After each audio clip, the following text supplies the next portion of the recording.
మళ్ళీ ఇక్కడ తెలుసుకోవాల్సిన ముఖ్య గమనిక ఏంటంటే పేషెంట్స్ 7 అనగానే వాళ్ళు ఇక నియర్ బై ల్యాబ్కి వెళ్ళిపోయి శాంపుల్ ఇచ్చేస్తారు.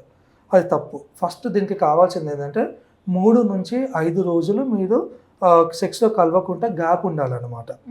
3 to 5 days. ఎందుకు గ్యాప్ ఉండాలి అంటే కొంతమంది పేషెంట్స్ మనల్ని క్వశ్చన్స్ అడుగుతారు. గూగుల్ చెప్తుంది కదా, ఎవ్రీడే ప్రొడ్యూస్ అవుతుంది కదా, నేను ఎందుకు 3 నుంచి 5 రోజులు గ్యాప్ ఉండాలి అంటారు. ఎందుకు గ్యాప్ ఉండాలంటే ప్రొడక్షన్ ఎవ్రీడే అవుతుంది, కానీ దాంట్లో మెచ్యూరిటీ అంటాం అనమాట. ఆ మెచ్యూరిటీ అనేది చాలా ఇంపార్టెంట్.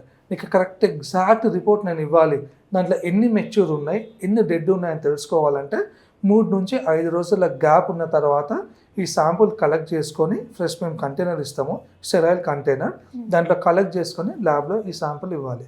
సో ఈ శాంపుల్ ఇచ్చినాక వెంబడే టెస్టింగ్ స్టార్ట్ అయిపోతుంది అనమాట. ఎందుకంటే ఆ శాంపుల్ మనకు సెమీ లిక్విడ్ లాగా ఉంటుంది, మొత్తం లిక్విడ్ లాగా ఉంటుంది, సెమీ లిక్విడ్ లాగా ఉంటుంది. సెమీ లిక్విడ్ నుంచి మొత్తం అది ఎట్లా అంటే సెమీ సాలిడ్ లాగా ఉంటుంది, అది లిక్విడ్ లాగా కన్వర్ట్ అయిపోవాలి. అది 30 నిమిషాలలో కావాలన్నమాట. అది మేము ల్యాబ్లో చూస్తాం. ఆ గ్యాప్లో కావట్లేదు అంటే మనకు ఒక ప్రోస్టాటిక్ ఎంజైమ్ మీద ప్రాబ్లం ఉంది, అక్కడే స్టెప్ 1 మేము నోట్ డౌన్ చేసుకుంటాం అనమాట. సో ఆ తర్వాత ఇంకా మైక్రోస్కోప్లో చూసుకొని ఎన్ని బాగున్నాయి, దాంట్లో ఎన్ని చనిపోయినాయి ఉన్నాయి, ఆ బాగున్న దాంట్లో కూడా పర్సంటేజ్ ఉంటుంది మళ్ళీ మాకు, ఎన్ని ఫాస్ట్గా పరిగెత్తున్నాయి, ప్రోగ్రెసివ్ అంటే హెల్తీ ఏవి, ఆ హెల్తీలో కూడా ర్యాపిడ్ ప్రోగ్రెసివ్, స్లో ప్రోగ్రెసివ్ అని మళ్ళీ విభాగాలు ఉంటాయి, దాంట్లో ఎన్ని ఉన్నాయి ఇవన్నీ చూస్తాం అనమాట. అయితే కొంతమంది ఏం చేస్తారంటే ఫెర్టిలిటీ వాళ్ళు అరే ఇంత బాగుంది కదా అని చెప్పి వాటిని తీసుకొని ఇంకా నెక్స్ట్ ట్రీట్మెంట్ చేస్తారు, కానీ సక్సెస్ కాదు.